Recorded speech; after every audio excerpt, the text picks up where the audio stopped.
Сидів голубець з голубом полю.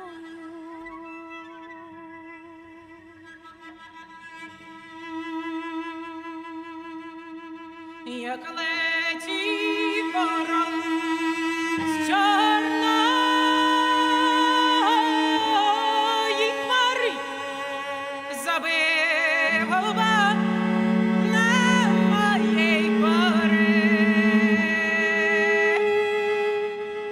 Поставив єсте яру пшеницю, поставив пити з моря водицю.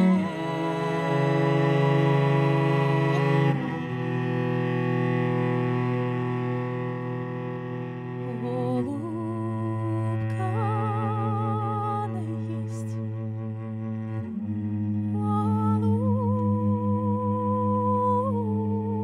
голубка й не п'є, під ту яблуньку заплакати йде.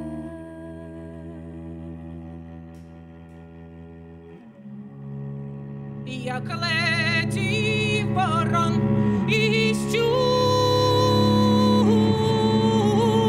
сторон, нагнав голубів повнесенький двір, нагнав голубів повнесенький двір, лети вибирай котресенький твій.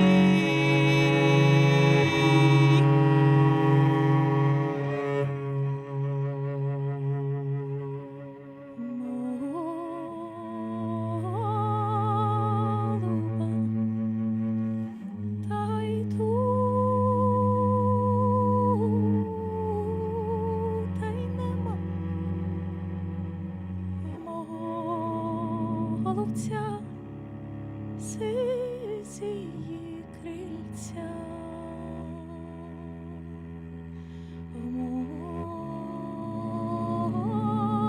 Голуба, сизії крильця, мого милого щирі слівця.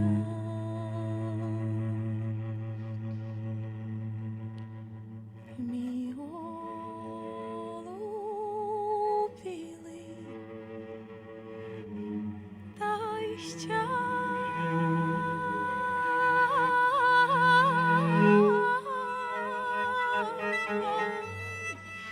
сизокрилий,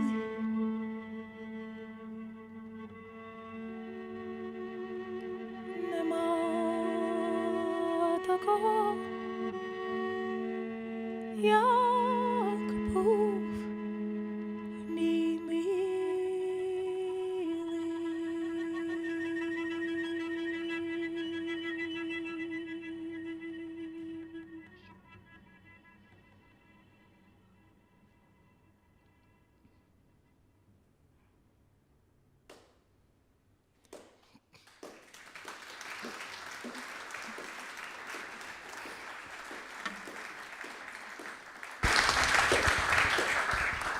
Good evening.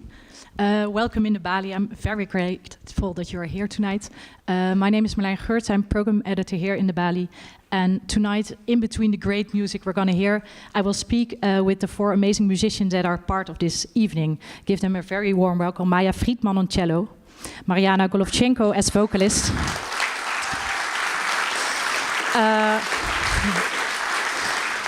Konstantin Napolov on percussion, and Hanna Shabaeva on piano.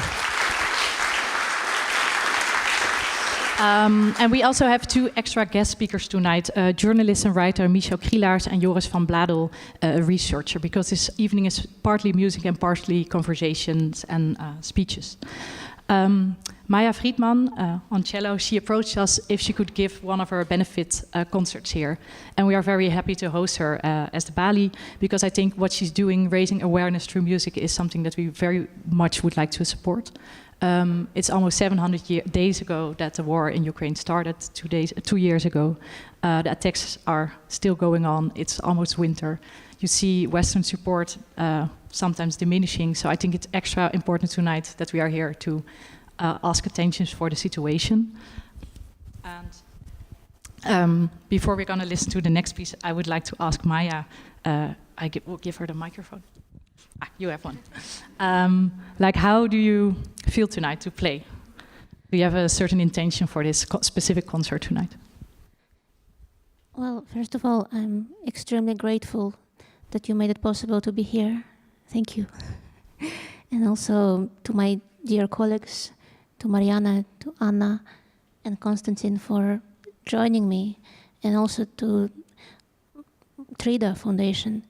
The thing is that we did a lot of benefit concerts last year, and at some point it felt like it became harder and harder to get people's attention, and also not just, everyone is getting tired, and it's also, there are so many other events happening, also terrible events in the world, and what can we do? So I thought we just have to keep going, and this event means a lot to me because I felt like we're making a step, and it's just a small step, but we just have to go on doing this. And how do you keep the energy for you personally to continue going? Because you immediately after the war, you started organizing this concert. You have been doing that for 2 years with a great energy. And how do you keep the fire inside of you to continue doing that? Well, first of all, I'm not alone, and what keeps me going is the connection I have with people around me. I think without this connection, I wouldn't be able to go on. Yeah, and next to you, you just sung beautiful in Ukrainian. Can you tell a bit about the song for the people who don't know the language? What is the song about that we just heard? Yes, that's a piece called "Під яблунькою." It became a sort of a hit of my 2022. Well, it is a traditional Ukrainian song, and the reason why I'm saying it's very bittersweet about the hit, because I did perform it before. It's "Під яблунькою" means under the apple tree. I performed it before the 2022. It's quite a famous song. But then it meant something very different to me, and I made it a sort of a love ballad out of it. And now I took out the fierce verses and always sang it very sweet. And now, when the full-scale Russian invasion happened in Ukraine, it's all turned upside down for me, because it stopped being metaphorical any longer. It's about 2 doves that were living peacefully under the apple tree. And then in love and harmony, and then the black crow comes from a foreign cloud and kills the male dove and offers the female dove, okay, here is everything you like, here is water, here is wheat you can eat, here is the whole pigeon house for you, you can choose whoever you like from that pigeon house. But then she responds, there will never be another dove like the one I lost, the one with the gray wings, the one with the most sincere words. There will never be another one like the one I lost. And this piece also was a feature sort of in the film that was shot, The United We Stand. So we thought it's a good also opening for today. It does tell a story, and it's still, unfortunately, up till today, it's very relevant. Beautiful, thank you for sharing. And could you maybe express, and maybe that's difficult for you, but how does it feel for you to sing in Ukrainian, to sing this for this audience? Well, that's what I've been doing for quite a long time, and I've tried many things in my life. I mean, singing in different languages, and I still do sing in many Slavic languages, Bulgarian, I sing in Georgian, I sing in Croatian, and all sort of languages. But somehow, whenever I go back to Ukrainian, it always feels very. It's different. It just goes directly inside. I don't have to filter it. I don't have to process it. It just sings for itself. So very often many folk Ukrainian songs are based on a story, and I don't really need to interpret it because it's already happening naturally inside me. So then, okay, that's the way I would tell the story in my language, and that's the way I perform it. Thank you. We're going to listen to an extra song. Give them a warm applause.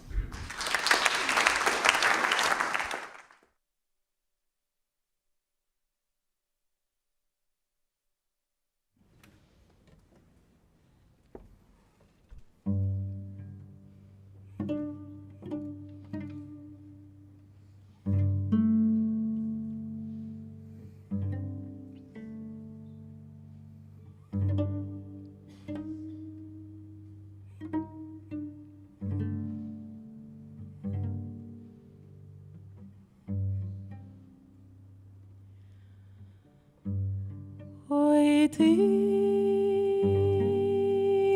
Петре Петра, дай ти, Івана,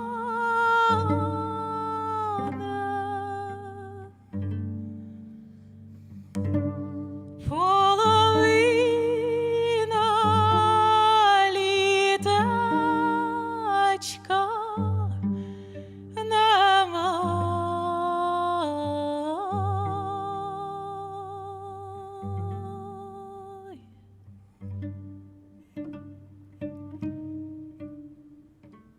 Що я ж того літа мало знала.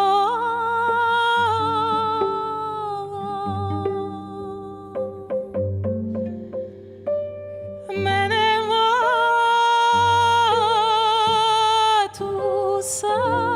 матусенька не пускала.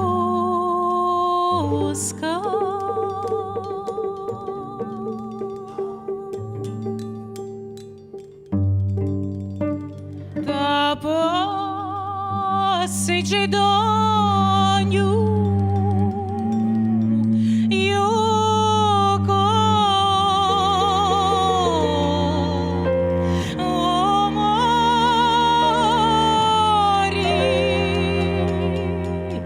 поки розійдуться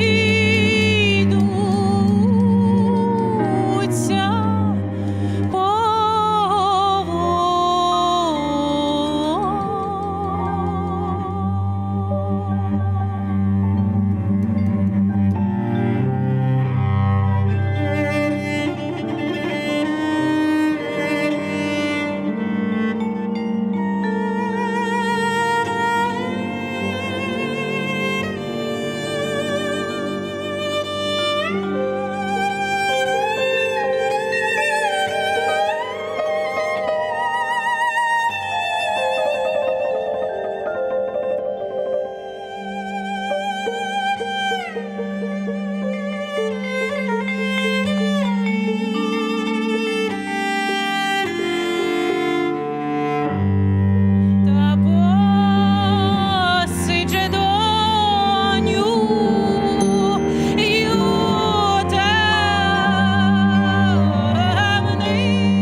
Yes, we are luckily gonna listen to a lot of beautiful music tonight. And we invited some people to say something about it. And this person is Michel Krielaars. And we asked him if he could say a bit about this relationship between the war that's going on and the culture or the music that we are listening tonight. And he will share a bit of his perspective of how could you listen to this music tonight. For the people who don't know him, he's a writer, journalist, former Russia correspondent. And until last year, he was editor-in-chief of the literary section of NRC. Give him a very warm welcome, Michel Krielaars.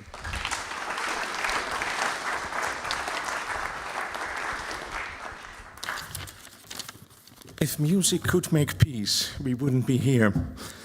And dear everybody, in the slipstream of the Russian invasion of Ukraine on the 24th of February 2022, all over the Western world, Russian culture was cancelled.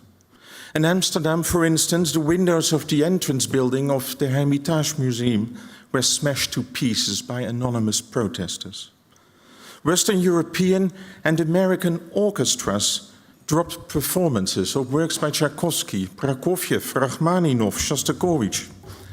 Russian musicians and conductors like the soprano Anna Netrebko, the pianist Boris Berezovsky, and the conductor, most of all Valery Gergiev, who declined to condemn the Russian invasion, were not allowed to perform on Western stages anymore. This boycott brought Russian President Vladimir Putin to the point of mentioning it the West's Russophobia. He even claimed that Western countries were attempting to erase 1,000 years of culture inside his own country.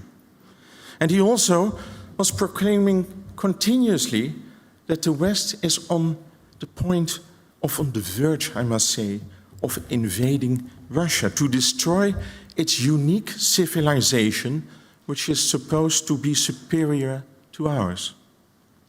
In the summer preceding the war, Putin, in his article on the historical unity of Russians and Ukrainians, stressed that Ukraine's claims on nationhood were without any base.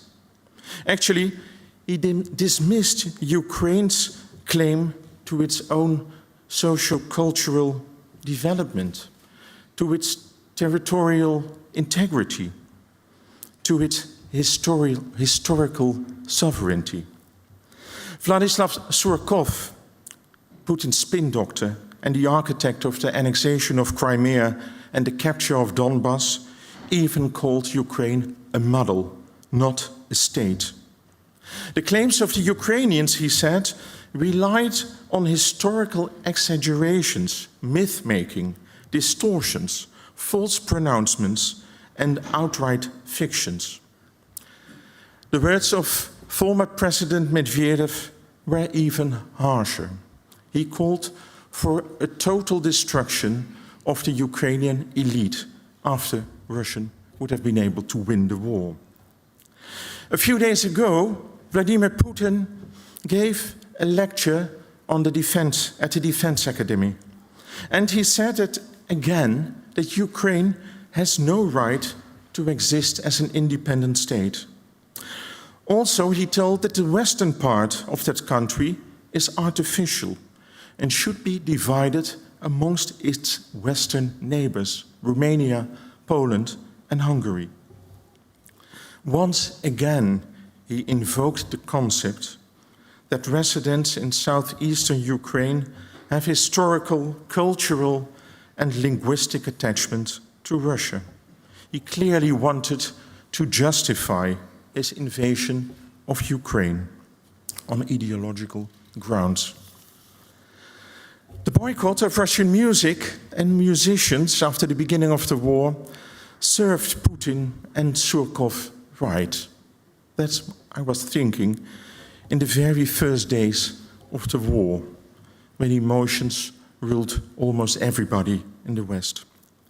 When I calmed down, I realized that I actually didn't agree with this cancelling of Russian music, partly out of egoistical reasons, because I'm giving lectures all over the Netherlands on my latest book, The Sound of Utopia, which is about Soviet composers and musicians who were repressed in the Stalin days.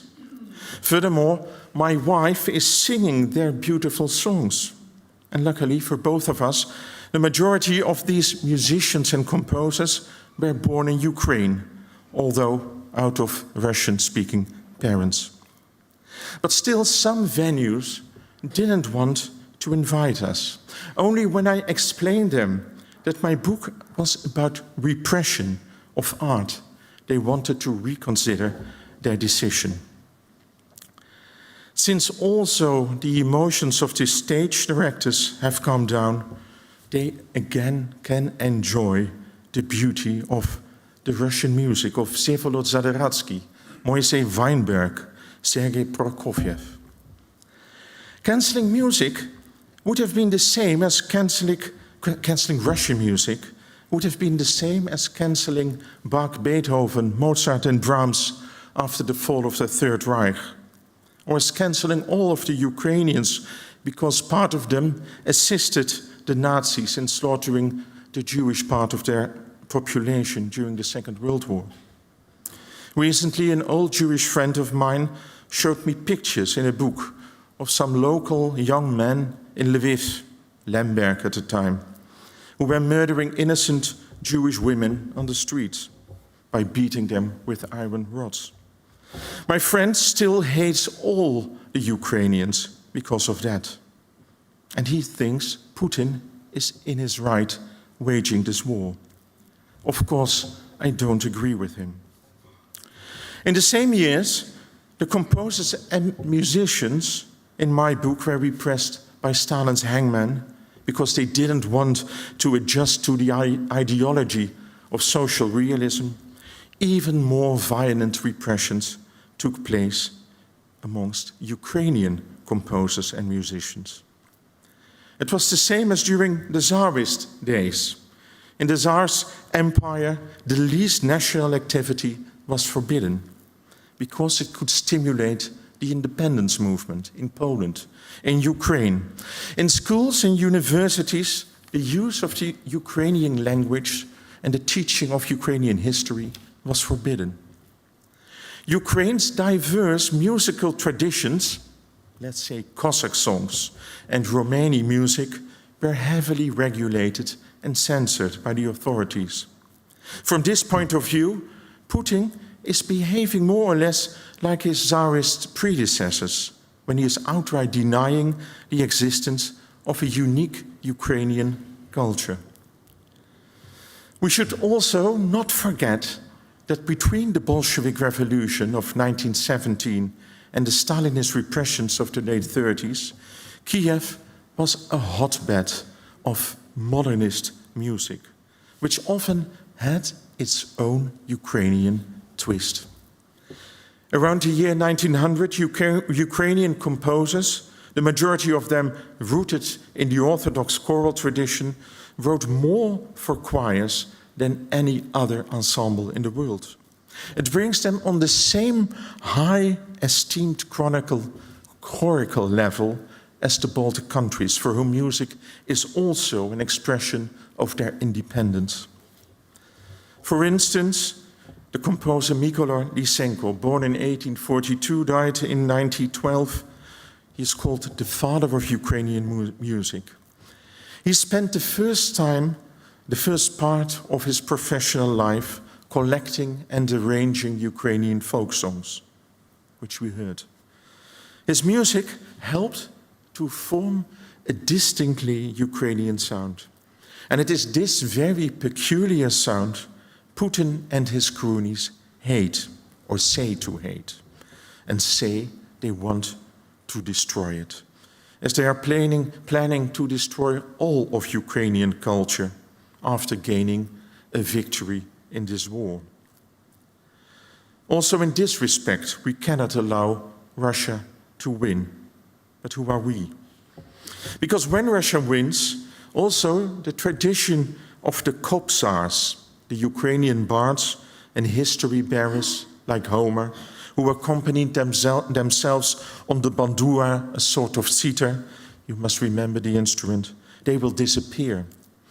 You only have to remember the 1930s when the Stalinist regime carried out mass executions amongst bandura players throughout the country, as it did with every other distinctive group like the Esperantists or the philatelists, people who organized their hobbies, their specialities in groups. At the end of the 1920s, there were at least 300 banjurists playing in Ukraine. After 1936, when the real Stalinist terror had to start, there were only 4 of them left. Stalin wasn't the first Bolshevik who tried to extinguish Ukrainian culture. His predecessors, after the revolution, tried to do the same immediately after the civil war ended. Patriotic Ukrainian composers like Lemtovich were shot by the Soviet secret police already in 1921. Others had more luck. Modernizing composers like Levko Revutsky, who fused traditional melodies with innovations in craft, won several prizes in 1927. And then music life was not reined in by these social realistic rules. Ukraine benefited from these composers, as it today is true that it benefits from people like Maya Fridman, like Valentin, like Hanna, like Mariana, who perform Ukrainian composers to show the world ordinary Russians stand with Ukraine. And that is only for Maya Fridman, because she performs less Russian music nowadays than Ukrainian music. She wants to show with Hanna Shubayeva, who is from Belarus, that they stand united against dictatorship. And we are now going to listen to a few contemporary Russian composers. And I'm anxious to hear if I can recognize this distinct Ukrainian sound. And if the music of Manuel de Falla, a Spanish composer, which we're also going to listen to, has got the same typical Ukrainian sound, something must be seriously wrong. And then we have to reconsider everything what I just tried to explain to you. Thank you very much.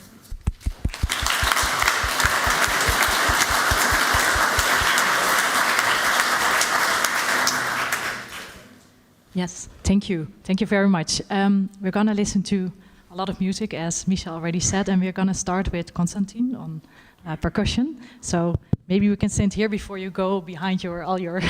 Yes. Yeah. As a musician, you are born in Ukraine, but you grew up and lived for a long time in the Netherlands. You're also, as a musician, really thinking and dealing about like this relationship between war and culture. How did you listen to Michel? It's like, for me, it's like, first of all, thank you a lot. You really digged in this matter. And I think it's absolutely right. And we're gonna experience now Spanish composer, my own arrangement that we're gonna play with Maya, and we're gonna play also one commission that I did to Ukrainian famous composer Victoria Poliva, and we're gonna do also listen to some Odessa songs where I am originally from. Hannah gonna play them. So let's see if they different or no, and make our own opinion about that. Yeah, and we're going to start with a song, a solo piece that you're going to play. It's called Blues for Gilbert from Mark Glenford. And it's a special song you just told me during dinner. Why is that so? It's a piece of music, let's say, that I in time of war I felt a bit shame of, not of this piece, but what happens, because when this all starts on the 24th February, we were busy with Maya and with our friend Anna Fedorova to organize big concerts to be the first in the world who are going to collect money to raise awareness, etc. So it's of course I'm not apologizing for what happens further, but I forgot one person in my life who made a huge difference and who really brought me few steps further to where I am now. It was my first teacher from Odessa, and Vladimir Leonov, and he was the only person who I forgot to call and forgot to ask how it is going with him, and although it was really terrible in Odessa.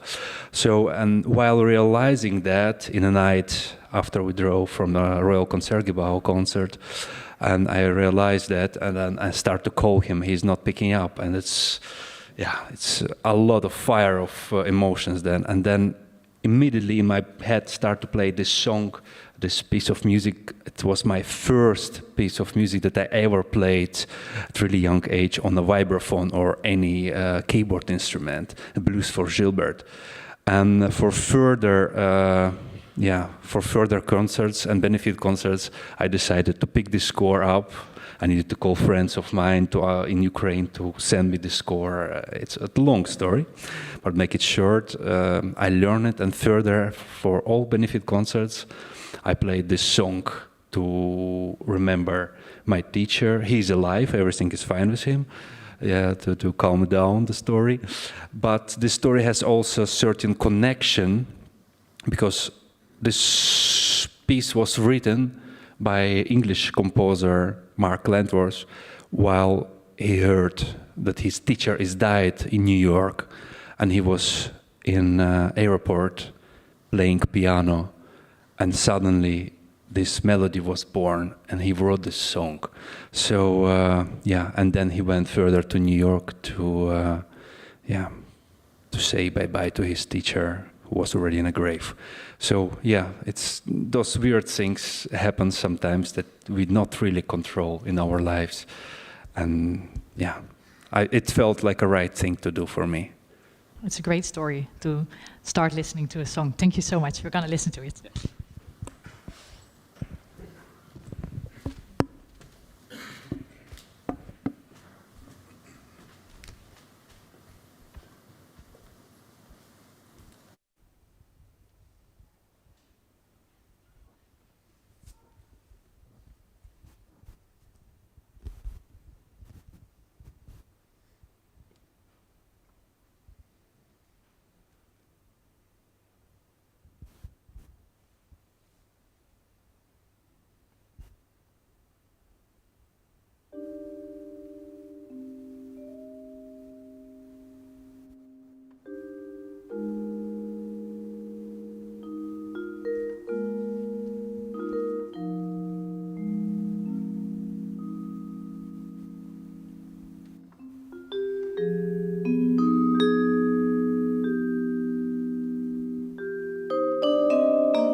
Thank you so much. The next two pieces we're going to hear are on piano from Hannah. So I would like to invite you to the stage. And I will ask a couple of questions in between the two pieces. And we're going to listen to two Belarusian composers. The first one is Konstantin Jasku, and the song is called Cherry Blossom.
Thank you so much. Welcome. Hannah, you were born in Minsk. You live in the Netherlands for a very long time. Yeah. And of course, as we all know, and I think all the people in the audience know, the Belarusian people are suffering from a dictatorship for many, many years.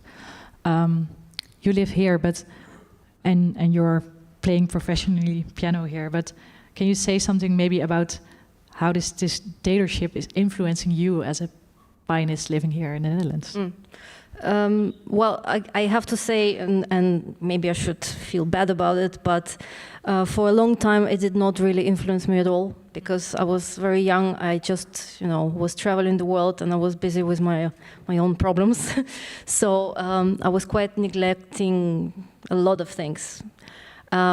But I have to say, especially the happenings of 2020, when the real protest happened and the way everything went, really turned me inside out. So since then, I really couldn't sleep, function normally for quite a while, until I realized that I have to do something with what I can do, which is playing piano. And since, everybody was always saying that we cannot do anything because we're just musicians. So basically with me, it turned something in me, and I said, this is exactly what I should be doing. I should speak about these problems to other people while playing. So basically, the natural conclusion of this mental and my state became a movement which we called Muziek for Belarus. Since the beginning, our main idea was that with the means of the concert that we organize and we perform, we would collect funds to support political prisoners in Belarus. And that's what we've been doing since then. It infected in some way a little bit my choice of repertoire, of course, because I started playing much more Belarusian music as well, which was for me also kind of an eye-opener, let's say. In which way? Well, I was, I'm educated as a classical musician. A lot of times means that we concentrate on Western culture. Of course, there is a big Russian music scene as well, which is great. And there is a huge Western side, but I never really thought or paid attention to the amount of talented composers and amount of good music that we also have in Belarus. And so, because I wanted to put very much the accent on Belarusian culture and what happens inside the country, I was looking especially for music of my generation of composers. So also people that were directly influenced by what happened in 2020. Many of them had to leave the country as well, and they're right now all based in Europe somehow. They were all escaping the same thing, regime, and they were all followed, so they had no choice.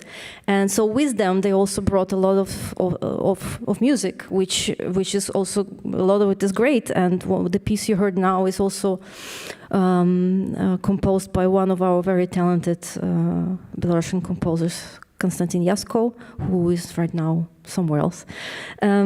So this was for me a very good development as well for myself, and also I like to share it with other people here in Europe to show, look, it's a small country, but there is a lot of talent and a lot of good music going on there too. Of course, when the war started in Ukraine, naturally our focus shifted immediately, because instead of playing for Belarus, we for a long time started playing for Ukraine. So we really realized that we cannot, right now is not the time to talk about our problems. We have to really act on what's going on. And we did for a long time, which again shifted my attention to Ukrainian music and then to Ukrainian composers. And I learned also a lot of good music from Ukrainian.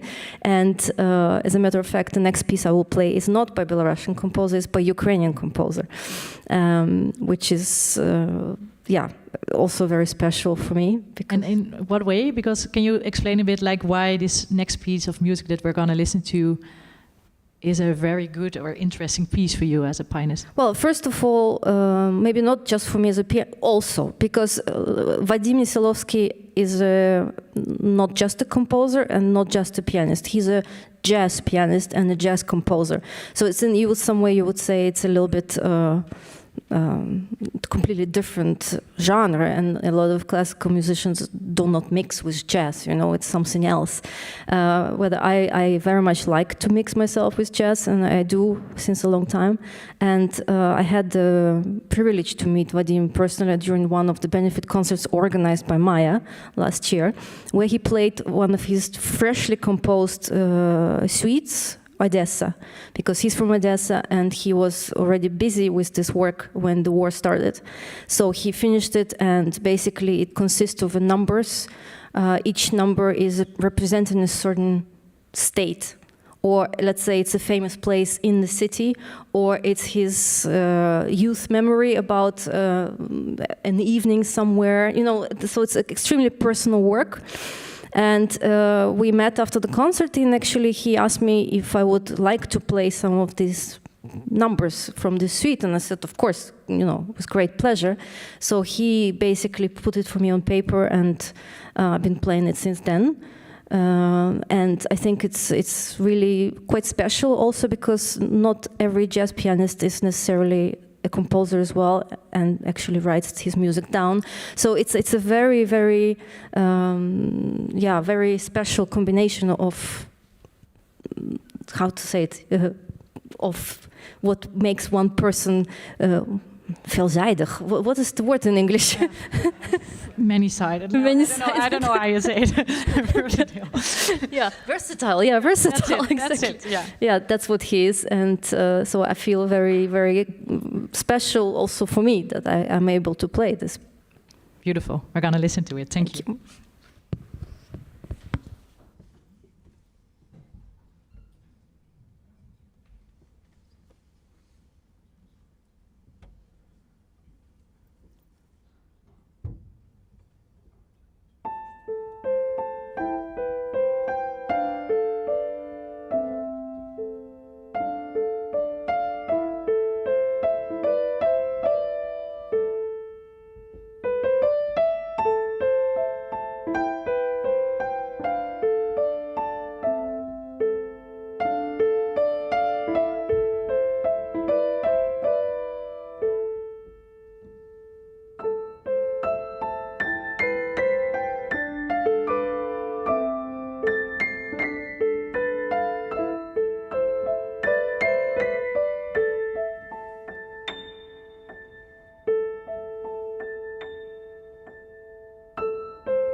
Thank you so much.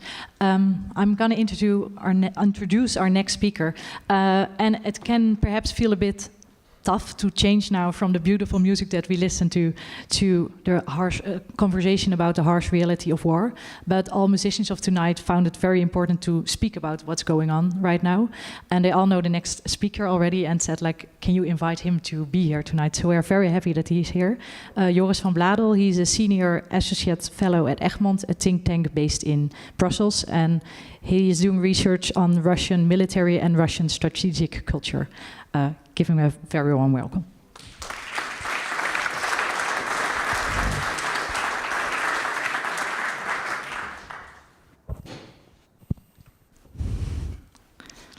Welcome. Thank you for being here.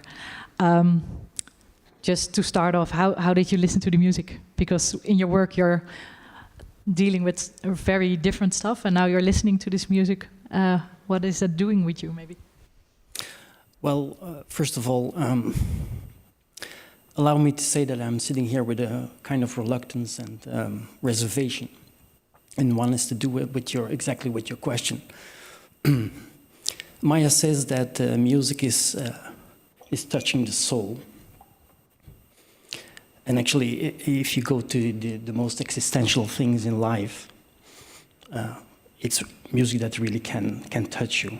Now, if you transpose this to war and it's suffering of people, and it's music that evoke this. It's not the wording and the analysis. That's a different world.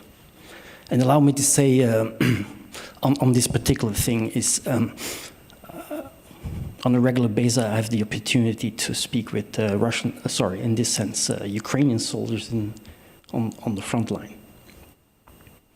And one of them said, the trenches is one of the most lonely places in the world. You have to imagine the rats, now the Russians using gas in the trenches, and you're waiting for perhaps nothing coming or a life-changing thing that's happening in the trenches. This is actually what we are dealing with. And in answer to your question, this is the music that in my case and in my field of work is touching these things.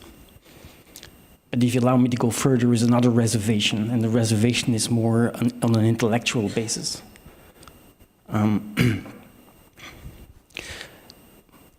We have to acknowledge that we don't know much about the war.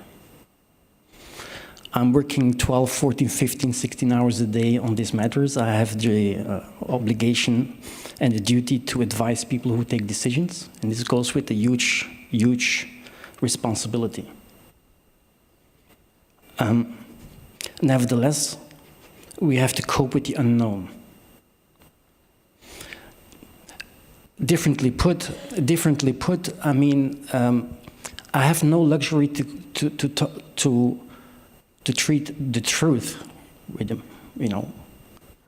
It's not about the truth. It's about what is available, the knowledge that is available at a certain time that we have to deal with, and we have to make the best possible analysis in order to advise people who have to make decisions. So the tragic is that we have to work in the unknown. And this asks for, allow me to say, for modesty, epistemic modesty. And can you explain a bit about why, like you said, I'm 15, 16 hours of the day I'm studying this. I'm trying to do the best that I can. Why is it so difficult to say something about it, or to say, like, this is what's happening at the moment? Can you elaborate a bit on that? Well, first of all, I don't like to be in the public forum. Honestly. But you're sitting here. Yeah, but this is due to two friends of mine who invited me, and who I respect a lot. So because we cannot do maximalist utterances about the war. We don't know what is going on basically in Russia. There are many cliches, there are many maximalist ideas. In the basic, don't misunderstand me. Yeah. I mean, we all agree there is one aggressor and there is one country that is suffering. And we are on the side of those who suffer, clearly. Yeah. As Mr. Krielaars says, the war cannot be won by Russia. Having said this premise. Yeah. You keep strong to that. We have to see reality, and now we come into the realm of analysis. And here we cannot allow to fall into cliches. We have to look the beast into the eyes. We have to look into the wound. Yeah, and sometimes it's excuse me. No, sorry. So, but what is so tough and tragic is that this reality is not always conform our wishes. Yeah. So maybe if I can share a bit, like I feel for me personally, and maybe you can help me to formulate or maybe to say something about what I'm gonna say. Like, it feels for me as if we are at a quite crucial point in this war, because we are almost 2 years into the war. It's winter. We read about that both armies are having a very hard time. And internationally, there's a lot going on. Discussions in the EU and in the US about continuing financial support. At the same time, you see that the EU agreed on starting negotiations with Ukraine to become an EU membership. And all these events, it seems as if we are making really important decisions at the moment. Do you share that with me? Not all your arguments, but I share the basic idea that we are indeed in a very, very difficult situation right now. But this difficult situation is there already a long time. We have a long time lived in the euphoria, as if we believed our own strategic communication. We say now, and we are now allowed to say in public, that the counteroffensive didn't succeed. Militarily, this is not new. The positional warfare that's going on, namely, the trench warfare that's going on, is actually already there since let's say February, March, in 2003. Yeah. 2023. Excuse me. Yeah. We have seen some movements, but we have to acknowledge the exhaustion of soldiers. And I don't know if you can imagine, if you have to be on the front line for 2 years and you don't know if you'll survive the next day, what the mental stress is for those soldiers. So at this moment, from the Ukrainian side, for instance, it's important, and we have seen yesterday or the day before, President Zelensky saying we need 500,000 new soldiers recruited. Indeed, to allow these soldiers to be rotated. That's a tough thing in Ukraine. Sometimes it's said that time is on the side of the Russians. And that and we can make some arguments because they have a larger population, they have a larger army, and so on and so on. We can make an argument for that. But I'm here a little bit more, reluctant, prudent to express this, because if we make abstraction from our moral judgment, and we look into the population, the majority of the people who do not oppose the war, who support Putin in the war in Ukraine. But if we see cracks of, for instance, the women who see their husbands, their sons, and so on, not getting the prostheses they need, or the payment that is promised is not paid, there we see some small cracks. This is an indication. It's called in warning intelligence, it's called an indication. So we have to look to the indications where possibly there are changes. And my hope is, if I may say in these terms, my hope is that those who are in favor of the war in Russia see that their government breaks their promises towards them, that they will not be paid as promised, that they will not be taken care of as promised, and so on and so on. If that can change the mood in society, I think there is the hope. And we should abstain from the moral the moral judgment, oh, those Russians are bad because they do not start a revolution in Russia. We should be very, I mean, we have to learn a little bit from history, you know. This is not how people function. You know, people want to establish a normal life, even in a stressful context. And what is actually, for me, in Russia, the self-imposed crisis that we see in Russia is that Putin has created that the public realm is empty in Russia. People don't express their ideas in public because they know the repercussions. They retreat in the private. And between the private and the state, there is a huge gap. And that's, for me, the essence of the crisis of that society, that Putin imposed himself on his society. But you also see in this gap between the people and Putin, or the state, you also see a slight possibility, if I understand you right. Because I don't claim here that you know, the revolution is coming in Russia. No. Not at all. Really small. Not at all. Not with a bang, but a whimper. You know, the small cracks in society. I hope they will accumulate to something. The problem is the mindset of the Kremlin, if I may say so. For them, there is a black and white idea. Either it is victory or collapse. Yeah. And we have to define what is victory. We have to define what is collapse. I mean, that's an intellectual exercise. Mm-hmm. But there is no compromise. And that's something that we have to deal with. We have to be mentally ready to cope with that. They will not retreat. And my question is to our people who make decisions, people who have responsibility, what are we going to do to that? The military culture in Russia is one of effectiveness.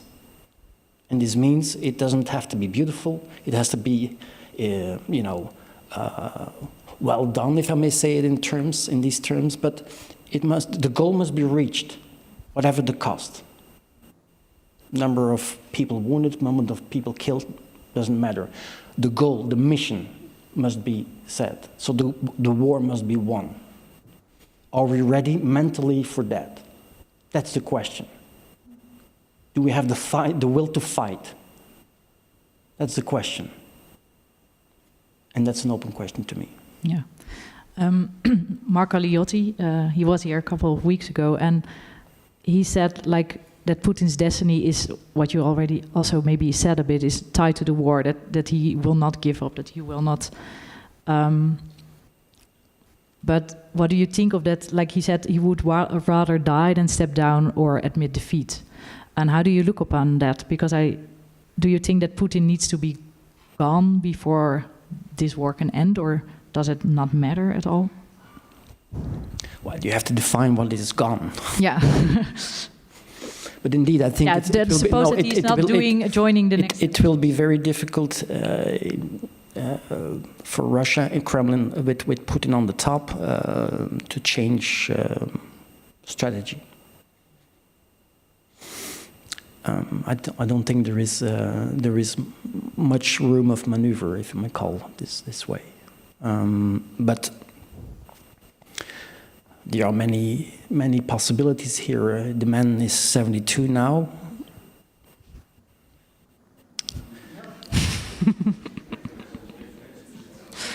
You know what is the average age of a man in Russia? 68. So with a little bit of luck. Anyway, no. That's. But in the month of July of last year, I saw some reluctance from the Kremlin side and Putin, but he has found it since September again.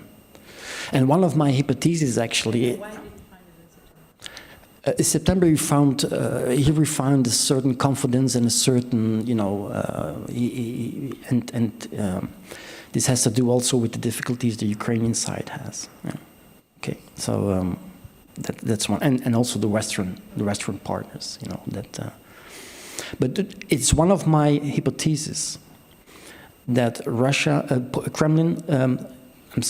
that Putin started the war because he was in 2020, he was in deep trouble. If you look to, COVID did a lot of bad things in Russia. He was really in trouble, and sorry to refer to my own writings, but no, sorry, but if we look to the approval rates of Putin, who is 75 right now, it was at that time towards 50.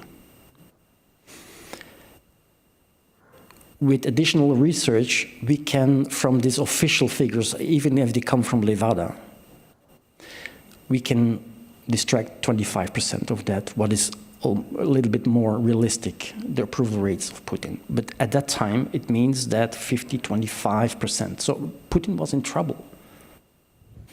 And it's one of my hypotheses that he started the war to improve his approval ratings. Because we know when war starts in Russia, approval rates go up. This was in 2014 the case. This was in 2008 the case. And is now also the case. So the war has a mobilizing force in Russia. But not if it takes too long, you said in the beginning maybe.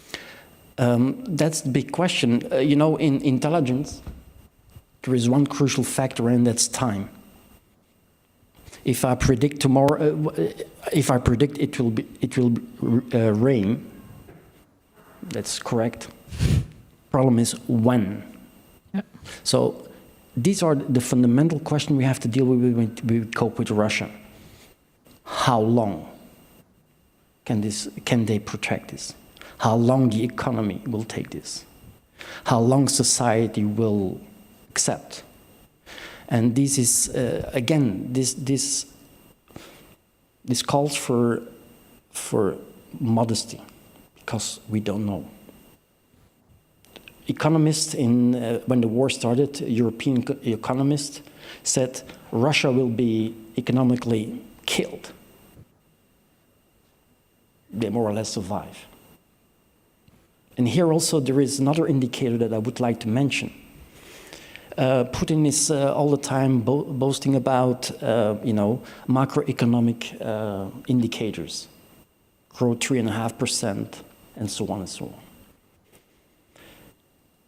But if we look to the households in Russia, they have difficulties to pay their mortgages, to get their savings are slimming. So more and more families get in trouble financially.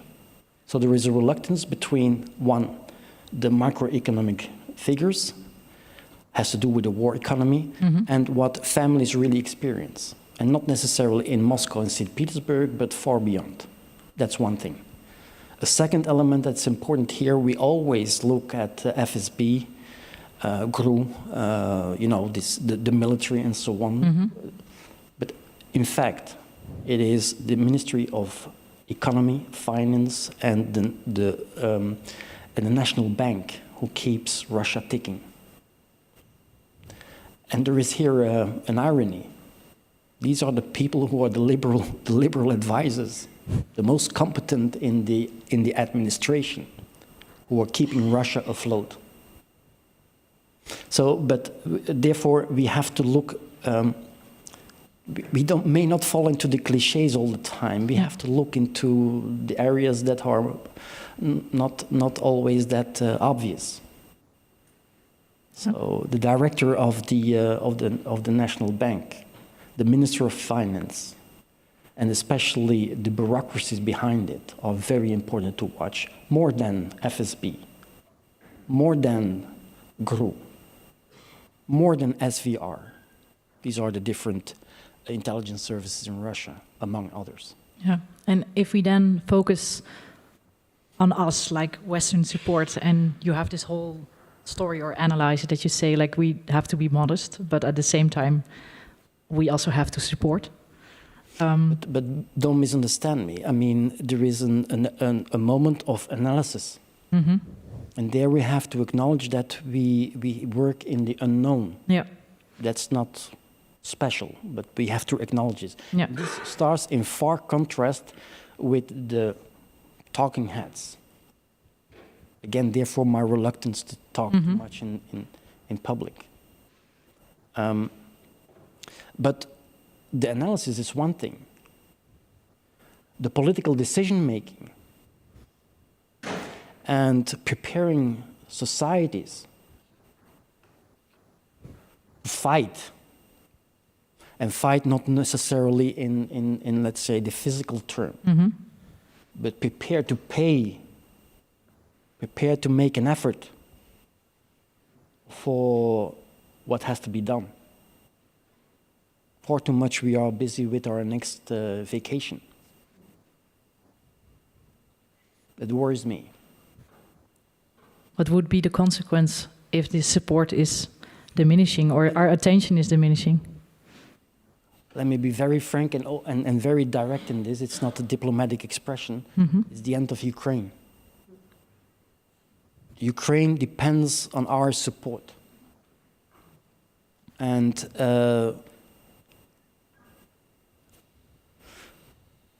it's clear why we have, I mean, do we have to explain why we have to support Ukraine?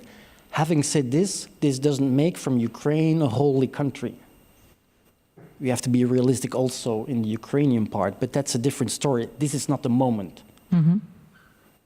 We have to mobilize in the minds for Ukraine. It's a very clear message. I'm also looking a bit to the musicians on the side, because maybe, I don't know if you have a question or maybe if you want to react to this conversation we just had. I give you a microphone. Do you have one there? Yeah. Well, I'm actually more...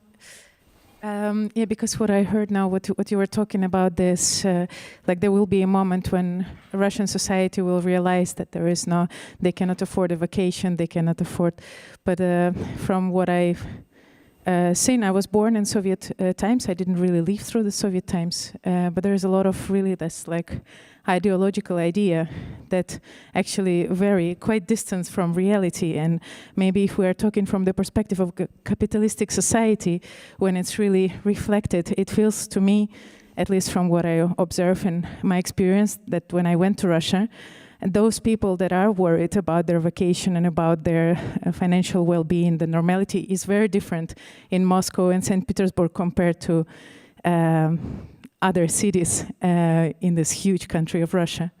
So, yeah, it was just my immediate reaction, like, okay, that might, indeed, that will probably cause something to the elite of the society, basically, people who think about it. But can we expect some uprisal from the less wealthy people living on the other in the other cities, except for the big ones? Well, exactly. That was I trying to say. This is one of the indicators that I try to watch. You know, that if you see movements there, and there are a couple. These are incidents at this moment, but it's important to watch these incidents. You know. So, and you also have to know that ideology is very thin. If you change people's day-to-day life, people flip very quickly. But they're under fear. Of course. And there is this beautiful sentence, everything was forever until it wasn't anymore. You know? So what I expect to be confronted with is a situation that looks on the facade very normal. But suddenly it will crack. And then it will go very quickly. Again, with some reluctance. I mean, this is not an announcement of the end of Russia. This is not an announcement of the disintegration of Russia. What I see more is that possibly there is the administration that become paralyzed, and the state is not functioning anymore. That I see as a possible scenario for Russia, but. Again, the problem is not, this is not a solution. The problem is our problem becomes even bigger. The tragedy is that we are confronted with a dilemma. A strong Russia and a weak Russia are as dangerous in different forms, but they are dangerous for us as, in those two scenarios. And that's very difficult to cope with intellectually. There are no good solutions. The Americans very often said, if there is no solution, there is no problem. You hear this very often in military staffs. But I'm a European. Tragedy is everywhere. You know. And coping, and allow me to say, but this keeps me awake. There are no good solutions. What to advise? Finding a balance somewhere is very difficult. No? No. Sorry. Yeah. There's another one. Yes, I don't want to express any opinions, but I only could not remember those feelings because Joris was talking about the little cracks and what it can cause, and it can happen very fast, and we don't know when, and you also don't know if it will, in the end, bring any results. And I just cannot stop thinking in some way about Belarus, because this is how we experienced it 2020, because it cracked big time. And then there was a long period of time where everybody thought, okay, one more step, and there is going to be a huge change. And this step was never taken. Big part of it, I feel, because people got afraid. Because one of the most perfect weapons from a dictatorship is always play fear. So suppress people so much that they will be afraid to move or open their mouth. And it doesn't mean that you are weak, because this I had to also teach myself, that I was someone so disappointed in some way in people, because I thought, come on, you could have just made that one step. But then I realized it's not weakness. It's really very hard. And it can take sometimes years before people are getting up again and again and again and finally taking that step.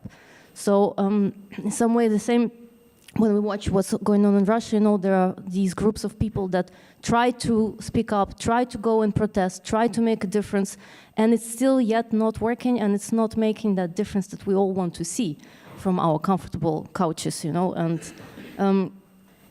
but I had to really teach myself not to judge them, because, you know, you see how hard it is, and fear is a huge aspect here. And so I watched an interview with one of the main soldiers from Kalinovsky battalion, which is a battalion based from Belarusian volunteers that fight in Ukraine.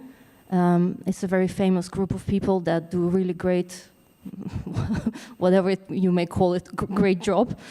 And one of their main soldiers was quite critical towards Belarusian people about the fact that they didn't manage, because he said, you go on the street, you protest, you say Lukashenko go away, and then when the policeman comes to you and says, what you doing here? You say, I'm just taking a walk. No, you have to also say to that policeman, and you too go away, But this is that one little step based on fear that nobody can still take. And I think in Russia it's also, people are the same everywhere. I'm afraid that can also take just a very long time. Sorry, this was just a very emotional, personal outburst because, these things about simple people that try to make a difference and it's not working out is really, that keeps me awake at night as well sometimes. So, thanks, Joris, for saying these words. Thank you for sharing. I'm going to thank you because I think we're going to listen to music. No, not at all. Thank you for being here. And I understand your reluctance, but I'm very happy that you shared this with us. Thank you so much. We're going to make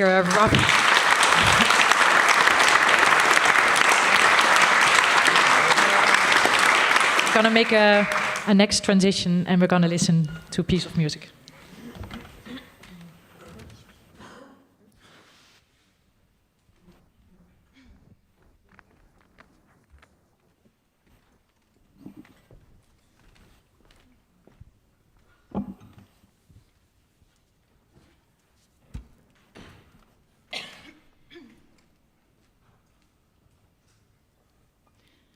We are going to perform a Ukrainian lullaby, and maybe still in reflection, I have to be honest, it's quite difficult for me to sing right now, because it made me quite emotional. And just to conclude, or maybe say something that also from the Ukrainian side, so many wonderful and simple people are joining the army, and some of them voluntarily, some of them are just drafted to the army.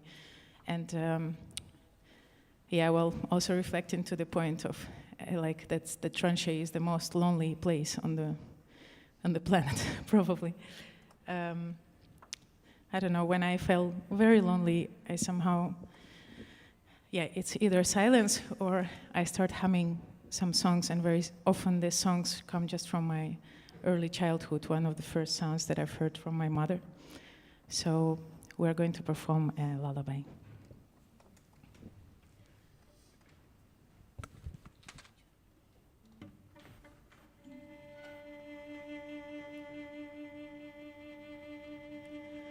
Спи, терпіння, спи,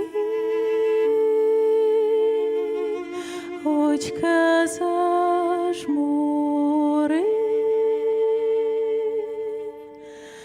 можеш рибко тихо спати, я тя буду колихати.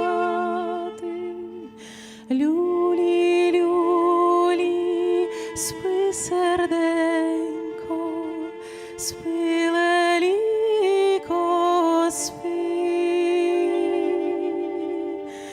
Можеш рибко й тихо спати, я тя буду колисати. Люлі, люлі, мій маленький, спи, серденько, спи.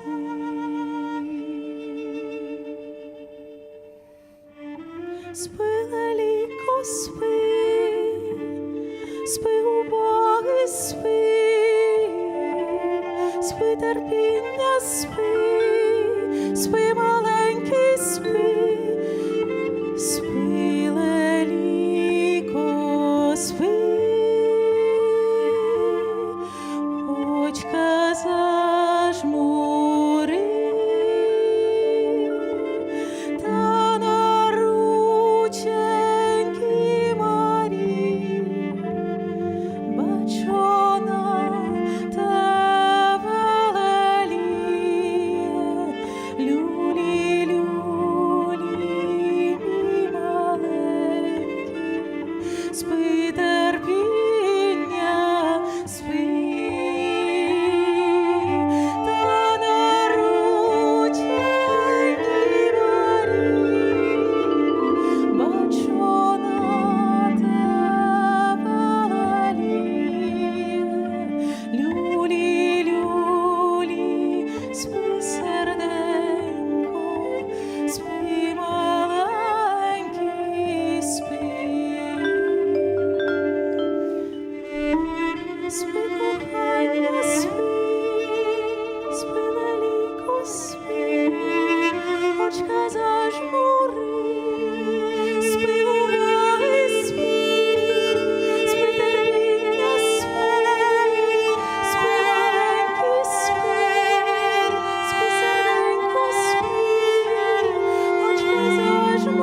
Yes, before we're going to listen to the last two songs, I would like to say that all the ticket sales of tonight go to Zeilen van Vrijheid. It's a foundation that's sending ambulances and medical aid to Ukraine. And Veronica, she's on the first row here. She's from Zeilen van Vrijheid. And I would like to give her shortly the opportunity to tell a bit about their activities at the moment. Yeah, can you say something about it? Yeah, I will try. I will definitely try. Sorry, probably tonight I'm gonna be extremely emotional because through the music, and don't judge me if I will start to cry all of a sudden, but try to be with me. Through the music that we heard tonight, I was flying just in the skies of Donbass. I was seeing the destroyed, dead villages of Kharkiv region. I was going to the south. I was seeing Kakhovka Dam again, the ecological catastrophe that happened last year. I was seeing every tiny bit of Ukrainian pain that happened over past 2 years, as we keep saying, for the full-scale invasion. But also we keep forgetting that the invasion is happening for 10 years now. And I was again feeling this pain, this frustration. I was coming back to the day of the 24th of February. And I'm in this pain now, you probably feel it. But what I want to say and express extreme gratitude to all of you guys. Like this pain, how weird it could sound just right now, but this pain and these feelings, these emotions, they keep me going. They keep me going, helping Ukrainians all the time, trying to put 72 hours in just one day, running the work, the family, and the foundation. Thank you.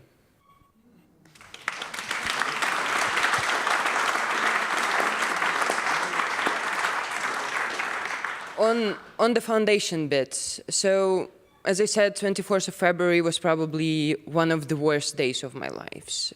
I mean, literally. I woke up, not with the bombs, as did many Ukrainians. I woke up in my bed in Amsterdam, and from my husband saying, "Honey, wake up, the war has started." I don't remember next couple of days. I truly don't remember what was happening. We were just like as a hurricane running around the country, trying to contact relatives, trying to do everything. But we went to the protests, we went to meetings in front of Russian embassy, on dam, everywhere, everything that we could do. But then we realized that we need to do something.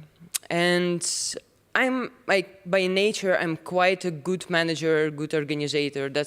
I'm solution architect, so I'm building the solutions and I'm implementing them. And that's how Zeilen van Vrijheid was started.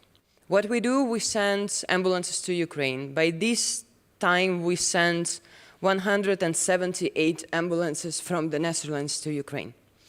We also sent more than 100 evacuation cars. And tons and tons and tons, hundreds of tons of medicine to Ukraine, to the front lines, to the hospitals, to help the babies, to help the elderly people with the diseases, to help the people with dialysis diseases, to deal with the blackouts, and so on and so forth. We learn incredibly amount of different things since 24th of February. We know how to deal with Kakhovka Dam again, if it would happen. And I would like to tell you that definitely lately the tensions in Europe and America, everything that we were talking about today is, they're going into the weird direction, right? I'm not taking right or left, I'm just saying how it feels. However, if you go to Ukraine, and I've been just there in Konstantinivka, which is 15 kilometers from the front 3 weeks ago, if you go there, you feel extreme gratitude to the military people who are guarding our independence and our freedom. And just seeing them, and also seeing children who are continuing living their normal lives under the missiles in Kiev, in Lviv, in Odessa, in Ivano-Frankivsk, in all the cities. Please keep in mind how important and what is the price that Ukrainians are giving now day by day to protect us as well. And when I'm going to bed, I actually am quite, it's weird, but I'm thinking about the blindages. How the people, I hate winter, I used to love winter. But now when I see snow, I'm getting terrified and frozen because I know that this is the most complicated environments to deal with the war. This is the most complicated environment, not only to survive, but you also have to fight. So just if you will spend maybe 10 seconds, 30 seconds of your life, of a day or a week or a month on your own frequency thinking about how it's important to support Ukraine, I would be personally grateful for that. Thank you.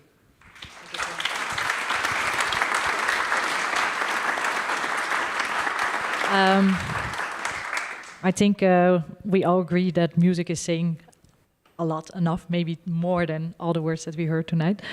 So I would like to end this evening with 2 beautiful songs. And before that, I would like to thank you as an audience. I would like to thank Michel and Joris for being us, and of course the musicians. We're going to listen to 2 more songs. Give them a warm welcome.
Thank you so much for being here with us tonight, and I just would like to finish this evening with a beautiful song, folk song, that we just discovered a few days ago. I discovered, Marianne of course knows it for ages.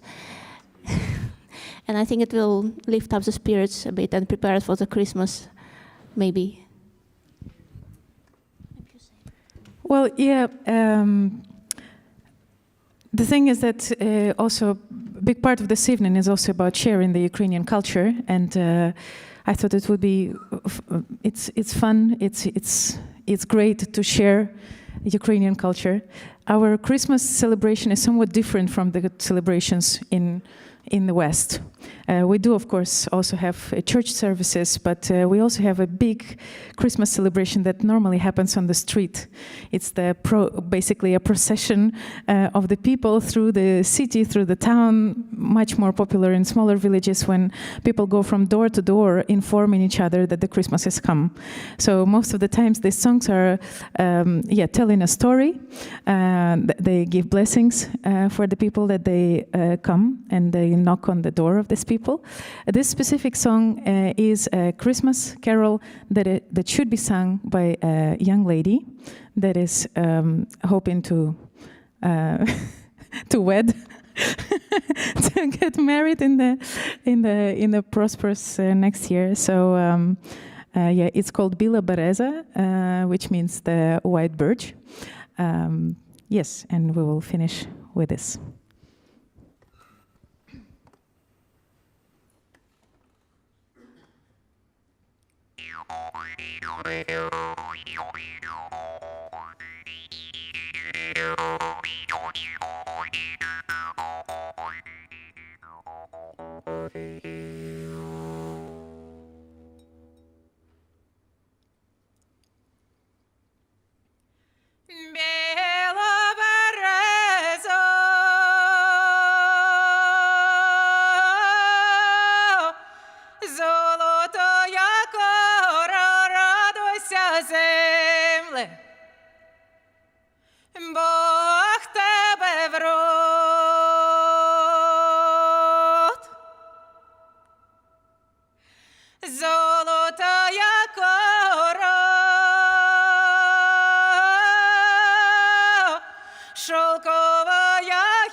Скоро